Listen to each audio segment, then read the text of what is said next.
welcome back to Behind the Gloss. I'm Shakaya Monet, and today I am here with Anastasia, the co-founder of Books at Ease. Hi, Anastasia, how are you? Hello, I'm very well, thank you. Good to be here today. So, thank you for having me. I hope we'll have a great conversation to share today. Of course. I mean, you have an amazing resume and an even more amazing business, Books at Ease. So, yeah, can you tell us what is Books at Ease and how you got it started? Yes, Book Studies is accounting practice, working specifically with digital businesses. So we are working with coaches, with digital marketing agencies, SaaS, IT companies. So everyone who is in the digital space and want to understand their numbers in order to make good decisions. So that's what we're doing. Booksteries is a company who is opened on the market maybe 4 years ago. Yes, it's 4 years ago, and we're so far we had a quite journey. So yes, I'm really proud of it. We are still young when it comes to the business terms, but we are learning, growing, and I'm really excited of what the future brings to us. Yeah, I'm excited to see your company grow as well. And yeah, it's such a great idea and very much needed for business because obviously, with business, you're hoping to make money, but it's important to manage that money. So yeah, like for the businesses, when do you recommend that they actually start hiring someone to do their bookkeeping?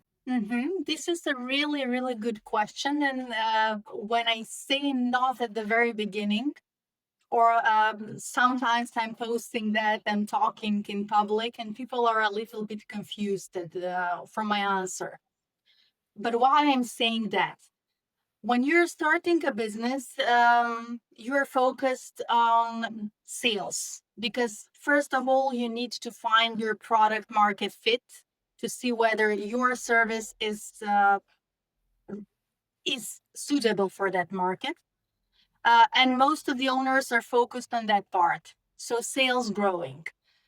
But you don't need to hire a bookkeeper from the very beginning, but that doesn't mean that you shouldn't have a solid system in place. And what that means, you must know how you're keeping the all your documentation, how you're recording transactions, how to enter an invoice, for example, how to keep it somewhere until your bookkeeper or accountant come on stage.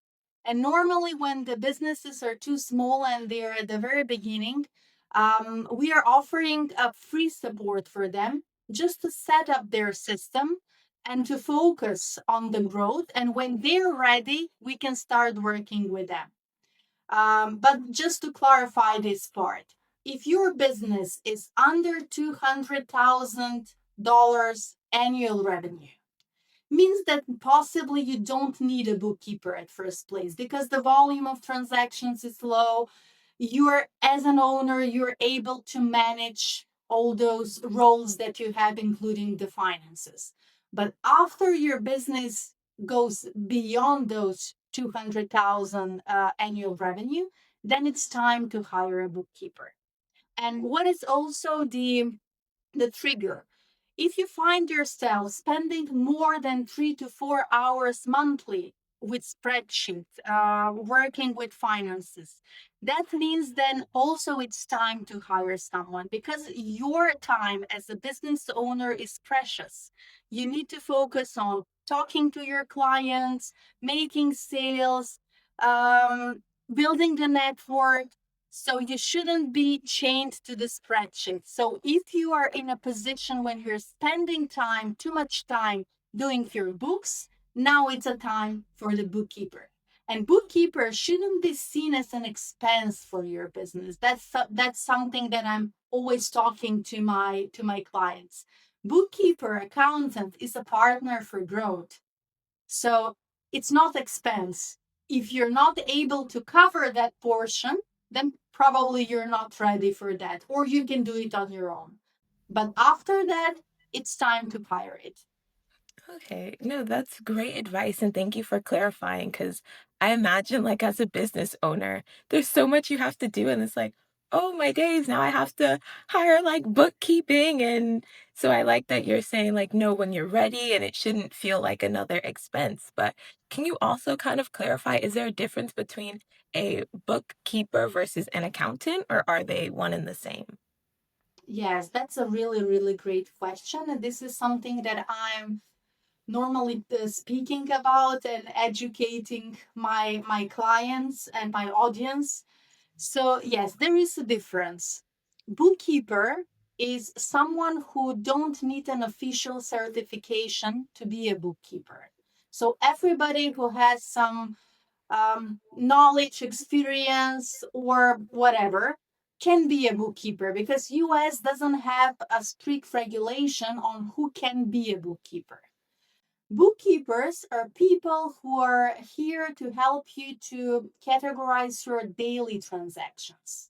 So they help you to record money in, money out, to help you pay your salaries, to give you some basic reports like profit and loss, whether you're making money or not, balance sheet, how you're standing with your assets, liability, equity part.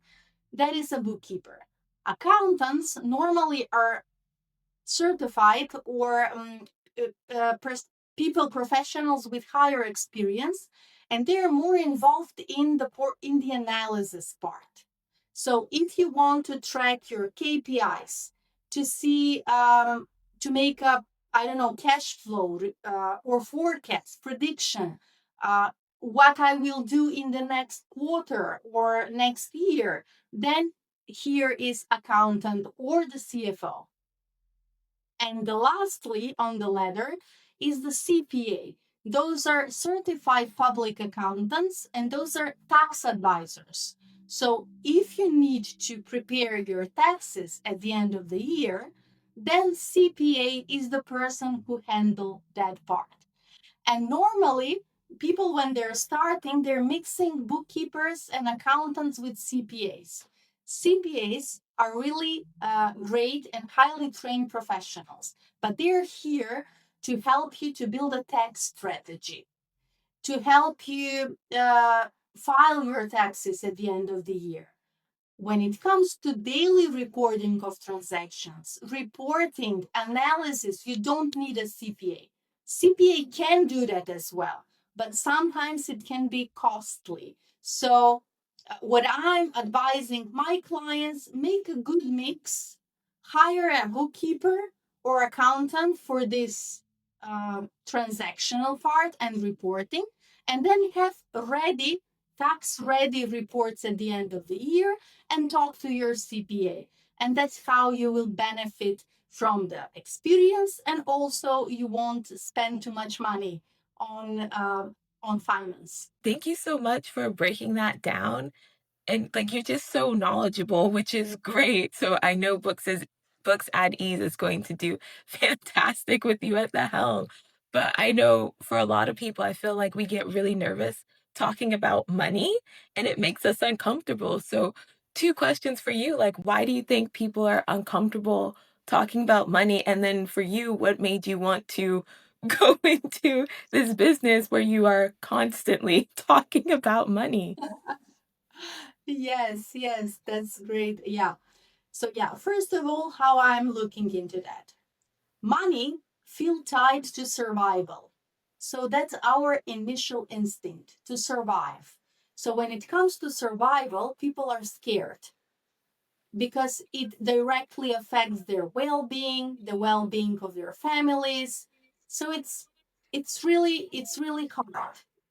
But on the other hand, money, in my understanding, money are energy, and if the money are used well, they can transform your life. So please don't be scared of the money. Look at the money like a tool that if it's used well, it can transform your business, it can transform your life.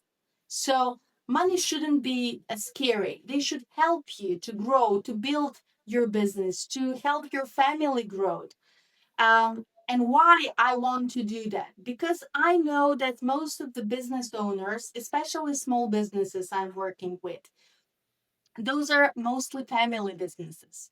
Uh, whole their lives are focused into that business. People are feeding families with their businesses. So I want to help them and to learn them how to use that tool to transform their life, to transform the to make the well-being for their families, because that's really really important for me. And yeah, that's why I'm talking about money all the time. Oh, good. And again, thank you so much for being on this podcast because I am one of those people who gets very nervous talking about money. So even hearing you, and I like that you said money is like energy. Like I heard the phrase that scared money doesn't make any money.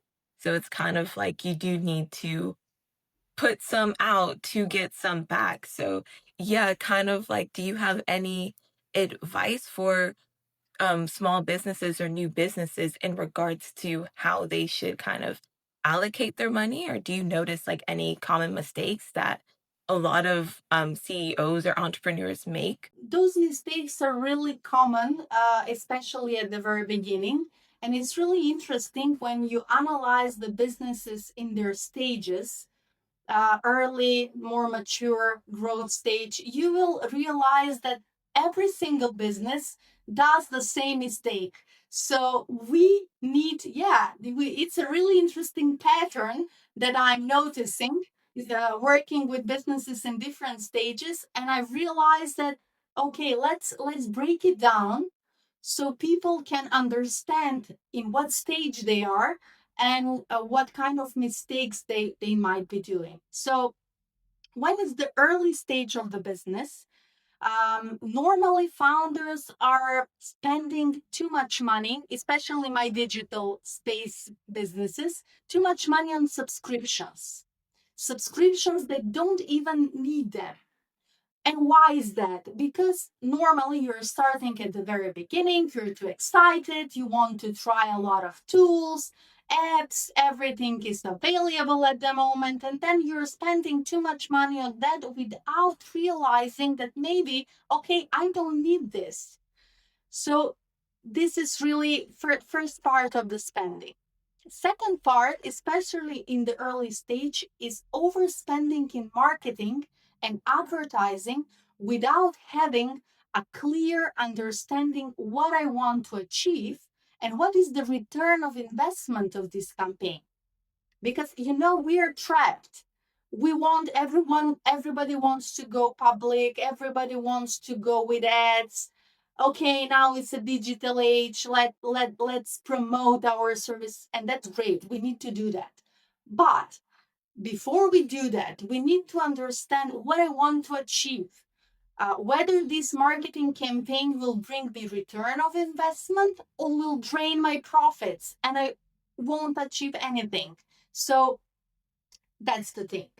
And second, and the third thing, which is very common, is that nobody is paying attention on the cash flow. So people are normally making a confusion between profit, am I earning money, or cash flow? Do I have enough money today to cover my expenses, my liabilities?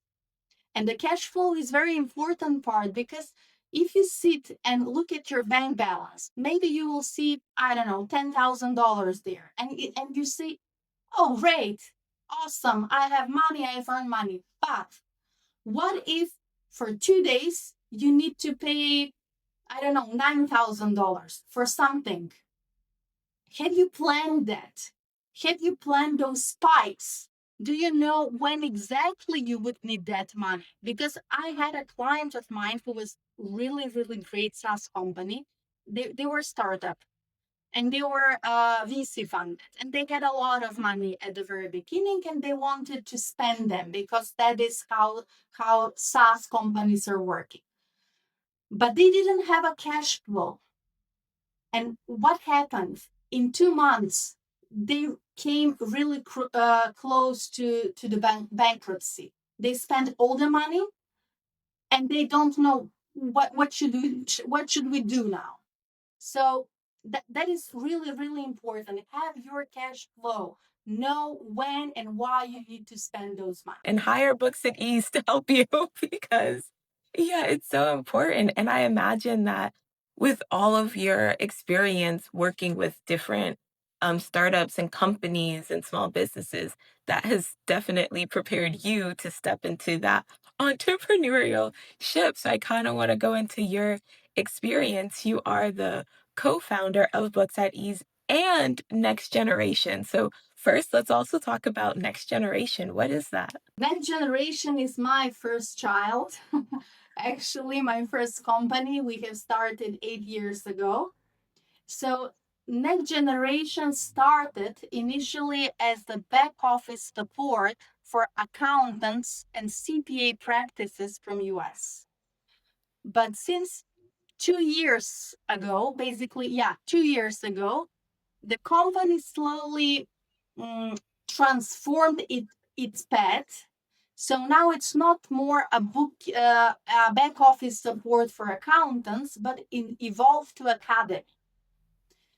And why was that? When I was working as a back office support for accountants, I had a need for a lot of staff to train, to work on projects, to support accounting practices. And I started to train people because I need them for the projects we were working. But when I saw, and I really worked on that really extensively, more than 2 years, I was building systems, how to train people, how to make them more efficient, and it was really, really big project. After I realized that okay, now I have the system, maybe we should transform this into academy who will train now international accountants on all accounting standards for US communication skills, tools, everything that we use in a daily basis, and put them on the market. So I can proudly say now that NextGen Academy has trained more than 100 international accountants who are now working either as a freelancers, they're hired in US companies, someone has their own businesses. So it's really, really great. No, that is so amazing. And I love that you created that to really help people get jobs and create their own jobs because I think that is really important with education, like actually training them properly so that they are truly prepared. And I know on LinkedIn, you were talking about like the number one mistake people make when hiring people is that they don't give them like proper roles, clear roles and responsibilities. So can you kind of talk about that and like yeah, how we can do better and give people clear roles. Yes, yes. And thank you for doing your homework, by the way, before this Of course. interview. Because, yes, I'm really, really talking about many topics, including hiring people. Hiring people is very important part of each business, and it needs to be taken really seriously because people, in my understanding, are the greatest asset of every company. And if you make a mistake here, it can be costly. So I've trained and I've hired a lot of people during these 8 years in both companies. And I can really say that when you hire a new employee as an owner, you need to understand one thing. First of all, why you're hiring this person, whether this person will is aligned with your strategic goals, what you want to achieve with this hire. Because one of the mistakes that also business owners make, especially at the very beginning, and I didn't mention that part, they're hiring people when they don't need it. So you need to be clear why you want to hire someone. That's first thing. Second, you need to have a clear roles and clear list of responsibilities that each person needs to do in your company, because it's really important. Along with those responsibilities, you need to have a success metrics. What a good employee means for you, because it might be different. A good employee for me and for the goals of my company might be different from your employees and your company. So make sure to have that in place. And lastly, communicate that with your employee. Because if you're not communicating clearly, then you're getting into a trap to have a great people put in a wrong position, and they can easily transform from great to bad employees.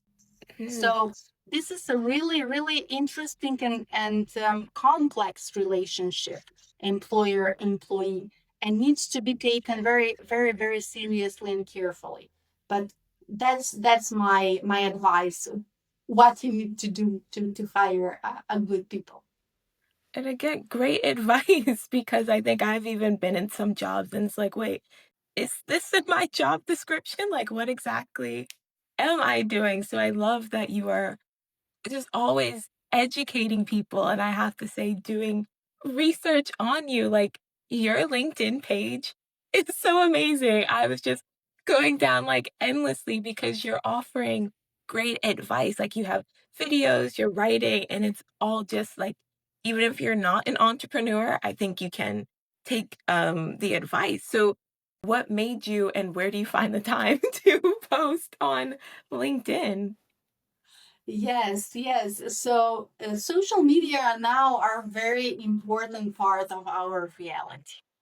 So no matter what kind of person you are, whether you're extrovert, you want to talk to people, you're open to share ideas, or maybe you're more introverted and you're scared to speak publicly, that's not a matter of question.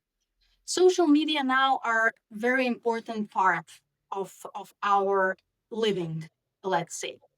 And social media now are providing a space more than ever in our history of learning and education and so on, to learn new things from someone else.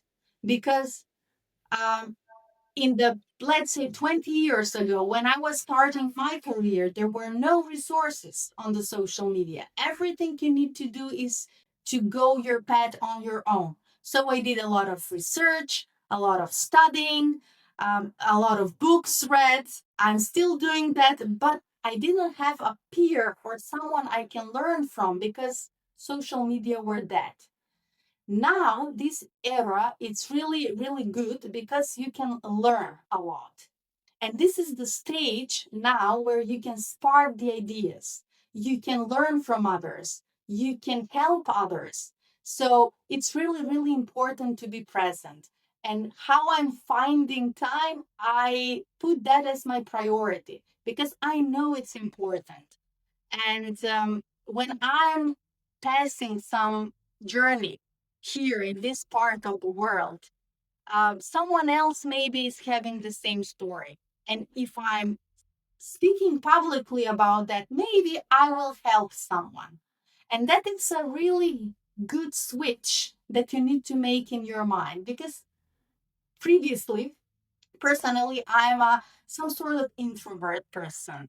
I don't want, even it doesn't look like that.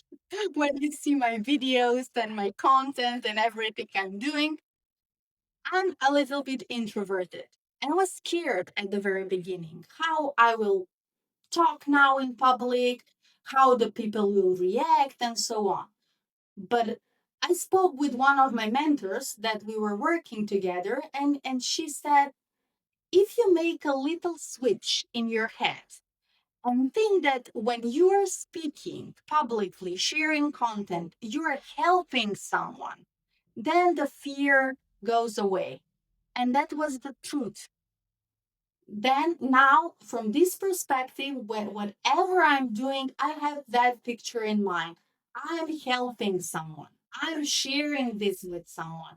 And that's why I'm doing this and I'm finding time to do this. Thank you. And honestly, that's good advice for me because obviously I have this podcast and I want to help people, but exactly like you said, I get scared. And I think I actually am a little introverted. And I'm like, oh, but what if I sound silly or I don't really know what to do? But yeah, I think that has helped me like kind of get through. When I'm editing, I'm like, no, this is great advice. People need to hear this, like everything you're sharing. I'm like, everyone needs to know this, like, listen, so, yeah, thank you so much, and do you think there's something of yeah, because I feel like now there's a lot of master classes where people are putting information behind a paywall. Do you think that's bad that people are asking for money just to give advice, or should we give the advice freely? First of all, before you decide whether you give it advice for free or for money, that doesn't matter. What it matters is the value you're giving to the people.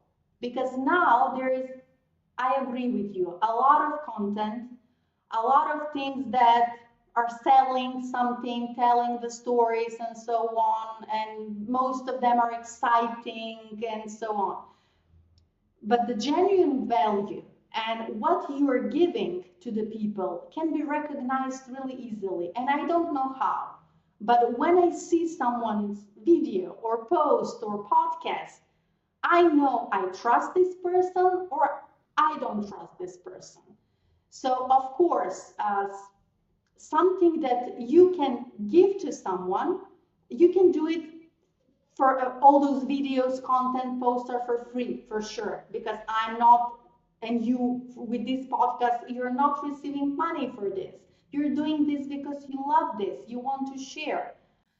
Later on, because people will trust you, will recognize the expertise you're sharing, possibly you will transform some of the audience into your clients. And that is normal because we need to live from something, we need to pay our bills.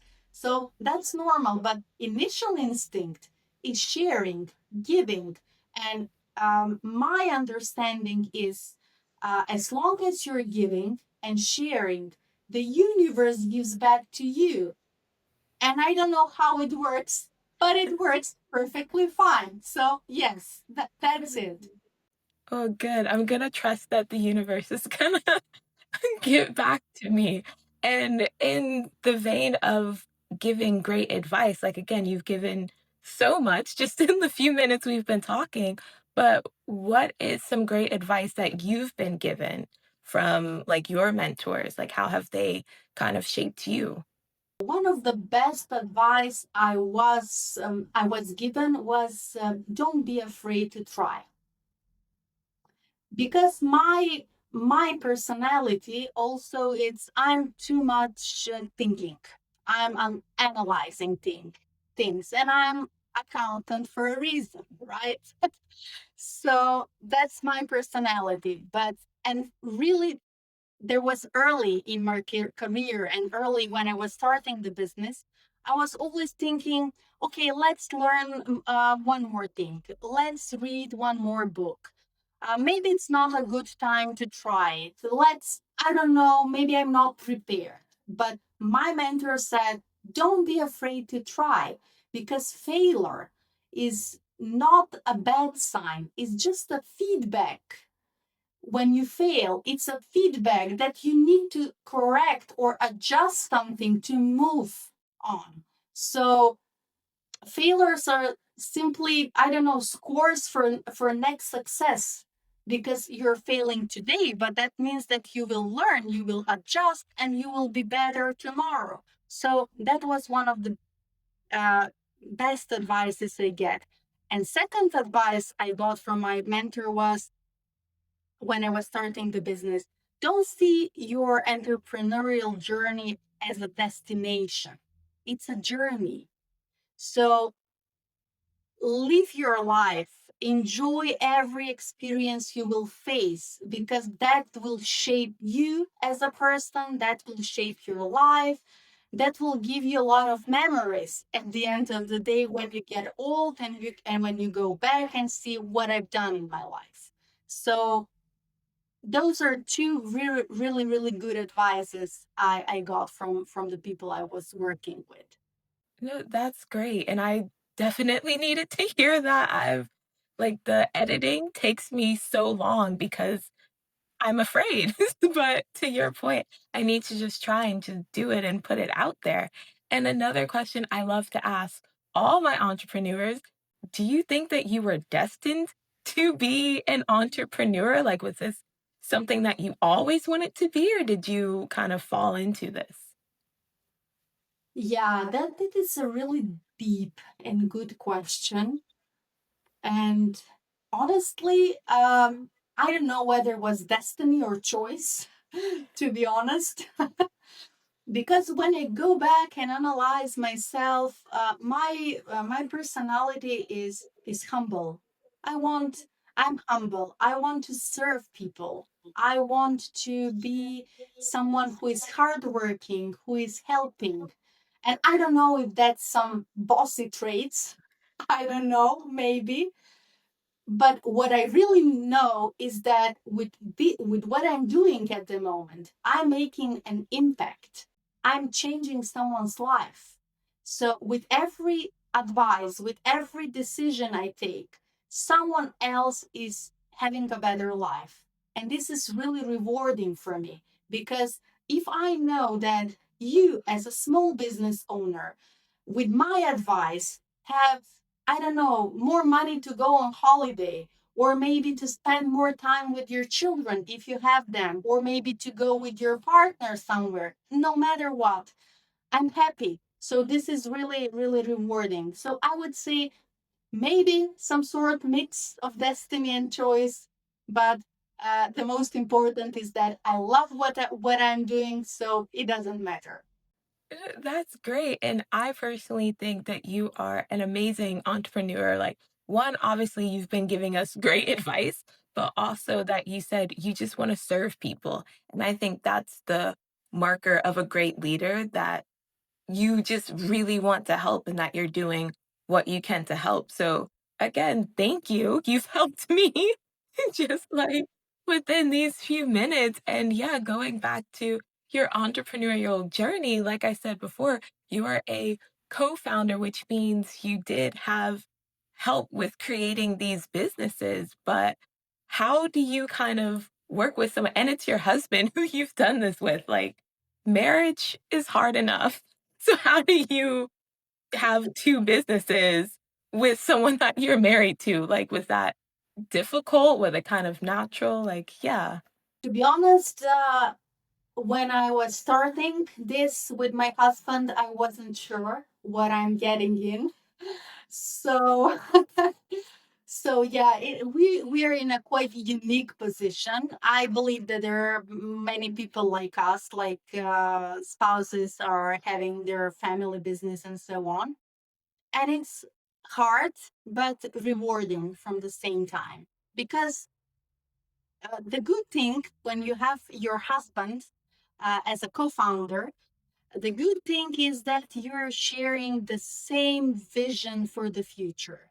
So you have the same interests because you're working for the well-being of your family. So that's great. Also, when you're a co-founder with someone, no matter if it's your husband or not, there is a good thing that because you're sharing talents, what I have, he doesn't have, and vice versa. So complementary talents, honest feedbacks, because now it's really important to get an honest feedback, and usually people are scared to tell you what they mean. Um, and when your partner is a co-founder in your business, then he's telling you the truth all the time, no matter if you like it or not. And this is helping you to grow, and that's a good sign. But the bad side from, or the flip side from the coin, is that too much talks about the business. And you need to know where is the line of business and personal, because we had a lot of in the past and now, and but we are trying to balance it. For example, late night dinner, we are talking about business. Going on a weekend, we're talking about business, And that can be dangerous because you're transforming now your life partner into a business partner, and then you don't know where is your home and where is your work. But obviously, having that clear in your mind and working on that can be really rewarding and helpful. But they are triggers that you need to be careful. Yeah, I can only imagine because I did also want to ask about establishing those clear boundaries. Like, again, I imagine just being a boss of a small business, you obviously have your employees and have to establish those boundaries. But then again, with your spouse and co founder, establishing those boundaries, especially if you guys are like equals at the office. So, yeah, can you kind of speak to how you set the boundaries between you and your husband and then you and your employees? Yes, yes. So the first thing that we are doing and we learned to do is to respect each other's strengths and time. Because, as I said, we have, as a persons, we have unique talents, skills that each of us has. So I know very well what he is good at, and he knows what I'm good at. So we're not mixing those areas. If someone is good at something, he is doing that part. If the other is good at some other thing, doing that part. Because it's very easy to get in a situation when you want to do everything. You want to be involved in everything because you're a business, you're the owner of the company, right? But you need to trust people, to trust their skills and their ability, they can do a good job. So that's same for the employees. I know what my employees are doing. I know each of them, what are their strengths and weaknesses, and I'm really good at using those strengths in a most effective way. So that's one part.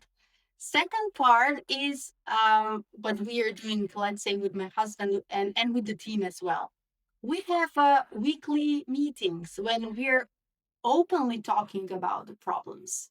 So there is no hierarchy here, there is no roles. We're no owner, employee, founder. No, we're all a team working for the same goal. And the goal is growth of the company. So I want to hear from my employees when I'm doing something bad. Like, I don't know, I was too strict, or maybe I was nervous last week, or I didn't communicate it this well, and people wasn't able to follow that part. And I'm open to hear that because that helps me to be a better person, and vice versa. So having an honest conversation with the people is it's really important. Wow. I love that. And yeah, exactly what you said. I think that's important too for everyone to feel heard and to feel seen. Cause yeah, then I think it makes people want to like show up and work harder. So what I'm hearing is just communicate Right. everything of how you're feeling, which is so important. And for you, like, what have you learned about yourself and your husband as you guys have gone through this entrepreneurial journey? Having a business is really a journey, and it's not only a term, but it's really a process. So during that process, you're learning a lot of things about you and about the other person. What I've learned so far is it's really interesting thing. The things I thought are not my strengths before I started the business, it came that are my biggest strengths. And that's the really, I'm great at what I'm doing. So, one of the things that I've learned so far for myself is that I'm able to transform, to translate complex things into easy and understandable way. So, that's really a skill that I wasn't aware that I had it because when I was working as a corporate accountant before I started my business, I followed rules. I had followed procedures. I know what I need to do. So that was not a skill that was an uncovered skill that I realized it later. Second thing about me is that I learned that I'm a great teacher, because the people that after being with me for a couple of months, I see them from beginners to great performers, which is absolutely something that I'm doing with them. I'm teaching them because, yes, as an employee, you have your own skills, you have your own personality, but the person, the manager, is here to use it well, to use it properly, to teach you how to do that. So, great teacher. Also, I found out that even I'm an introvert, I am a good public speaker. I was speaking in a lot of international conferences as a public speaker, and it was really scary. I was scared to death at the very beginning when I stepped on the stage, but then I realized, okay, I can do that. I can relate with people. People trust me when I'm speaking because I'm speaking with honesty. So that's one thing.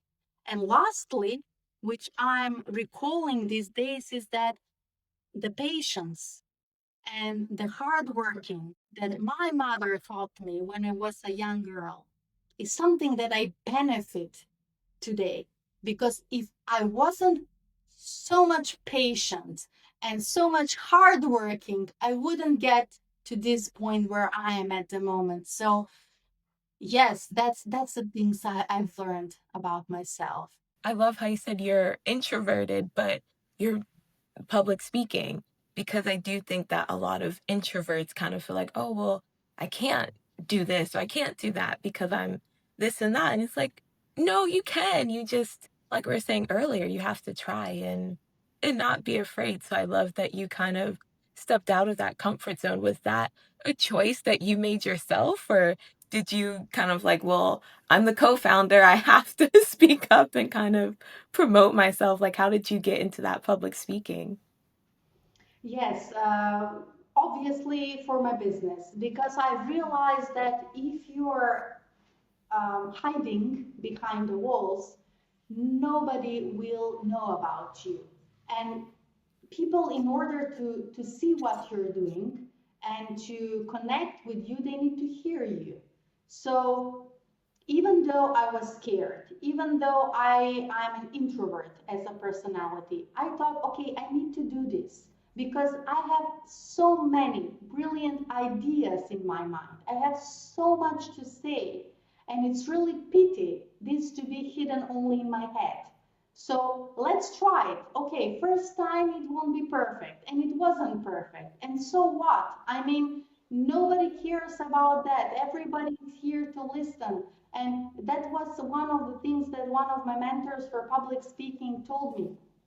When you go on the stage, nobody is interested about you as a person. They're hearing what you're saying. And don't be afraid because they're here for you. They want to hear you. They don't know what you're knowing and at this point because that's why they're here. And even if there is someone who knows more than you, it's fine because people who know more than you appreciate the effort you are doing at this point. So, no reason to be scared. So, that's how I've started. And obviously, with a lot of practice, adjustments, and so on, I'm better and better each and every day. And now I can proudly say, okay, I'm a good public speaker, at least I think. So, whoever has another opinion, let me know so I can be better next time. That, again, amazing. And I personally needed to hear that because I've managed to put my podcast out there, but I have to say I'm not that great at promoting it because, again, I'm nervous. So thank you for telling me, like, it's okay to be nervous and to be scared, but just do it.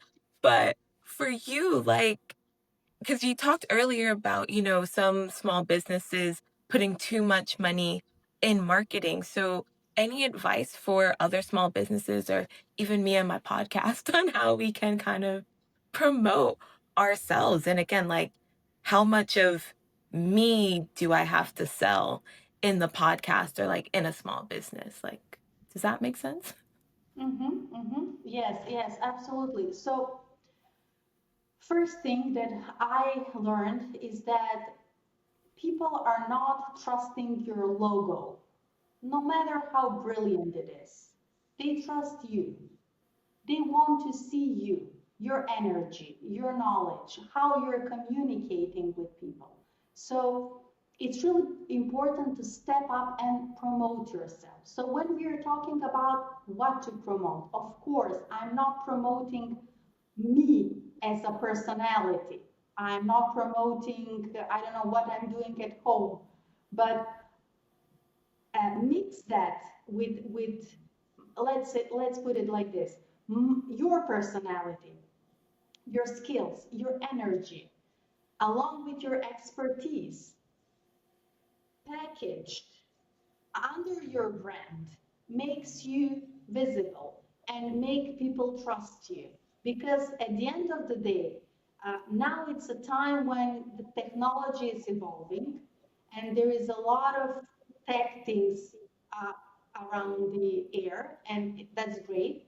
But human touch, something that people can share between them, is, for my opinion, something that cannot be replaced with technology. So promote yourself, promote your ideas, promote your products, and that's good things, because that's how the I will learn about you.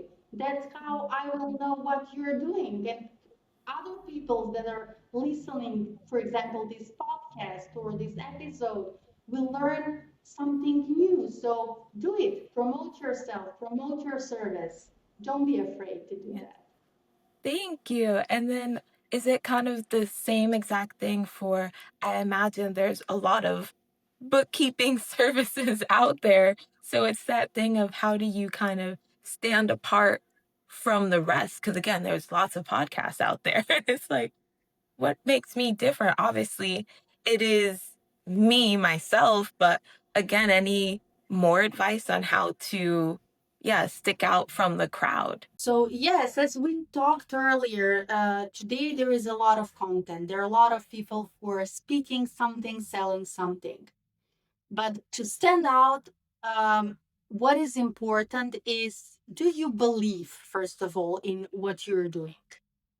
If you believe in what you're doing and you do it that with honesty and with, how to say, with deep wish to make an impact, people will recognize that. And what I think why my audience like my videos, podcasts, and everything where I'm speaking is because of the authenticity. I speak from my experience. I don't invent stories. Everything that happened in my journey, in my life, I'm sharing the real stories so people can feel that. Second is consistency in the message. No matter where I go, on podcast, video, post, whatever, my message is: you entrepreneur, you business owner, need to understand your numbers in order to make a good decisions. And most importantly, numbers are not and shouldn't be complicated. They should be easy to follow because they are your tool for better success, for better tomorrow. So, consistency. And at the end of the day, everyone should find his own angle, because I believe that each person in this planet, in this universe, has a unique combination of personality, skills, and talents. There is no two same people. Even with your sister or your brother, you're completely different. So you have your unique package of skills, and you need to find your angle. When you find your angle and you know how now I can, let's say, fill this gap, then do it, try it, and that's how you will promote yourself. Everybody should find his own or her voice here, because There's so many voices that should be heard. But again, in so many voices around in the air, those that bring value and last at the end. So that's my opinion about this. Again, thank you so much. I'm definitely receiving that and feeling more motivated than ever.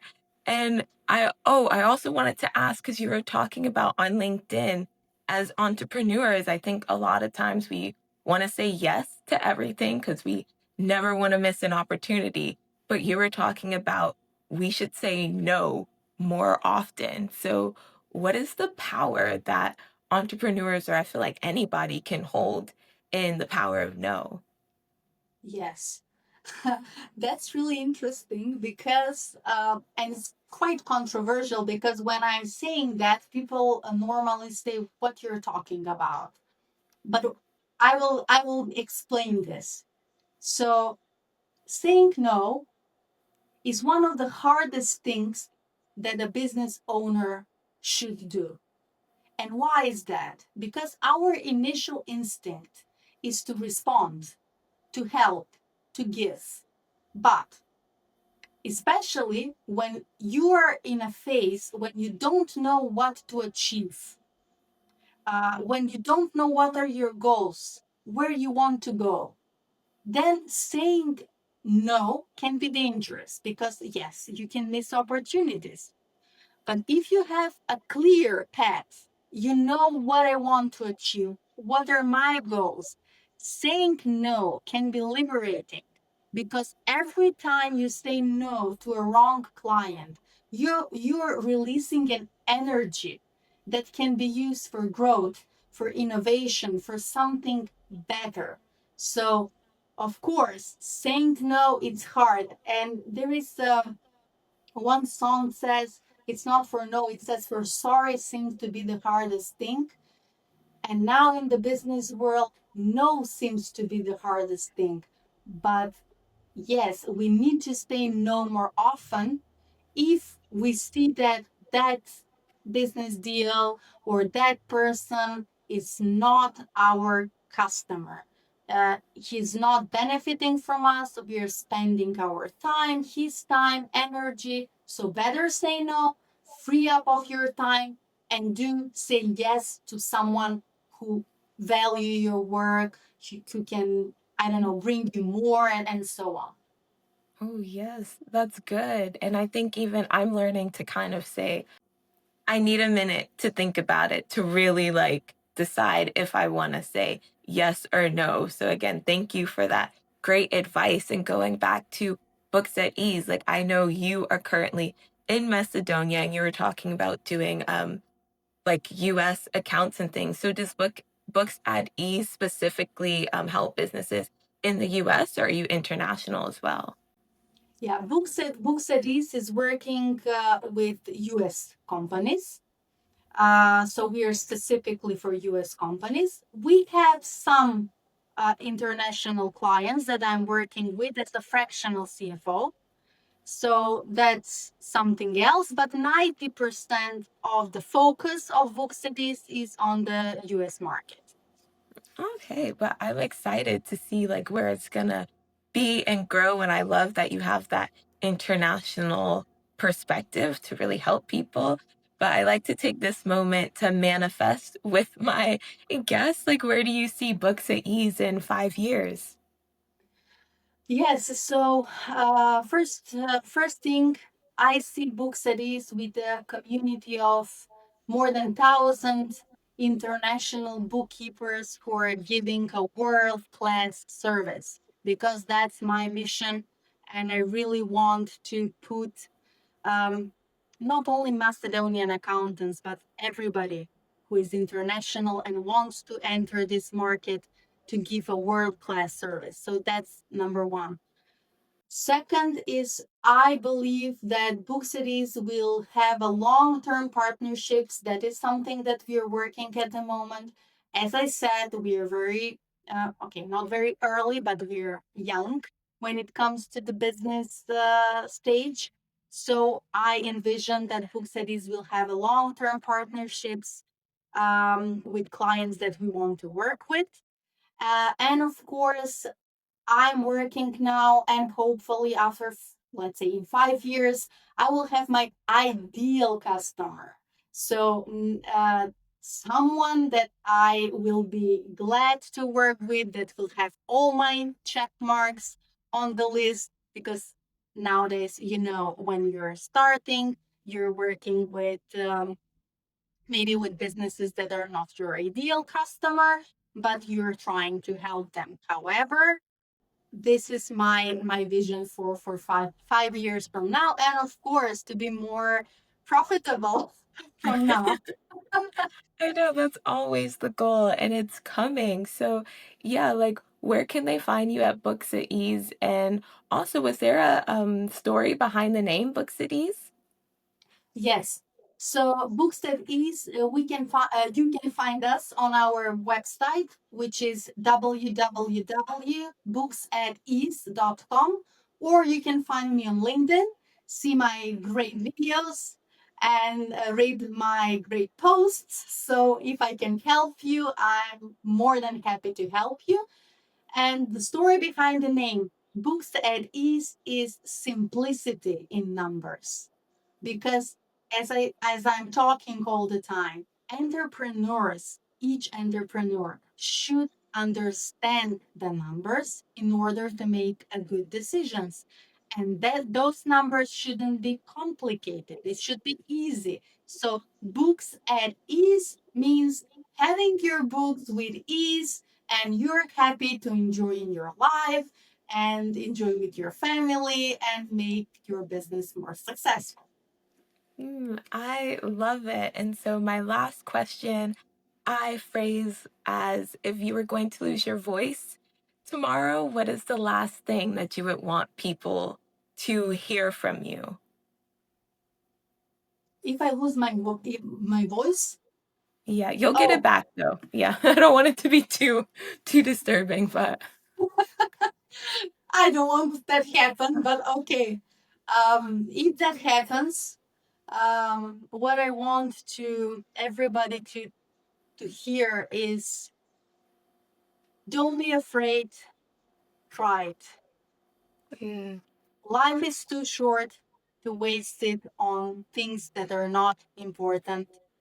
Enjoy your journey and see it as a process, not as a destination, as my one of my mentors said.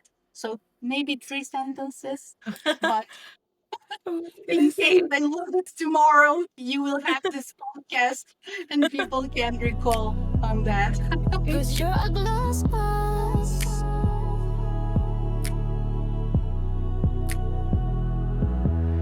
Put your glass on, get your boss on behind the glass. Mwah.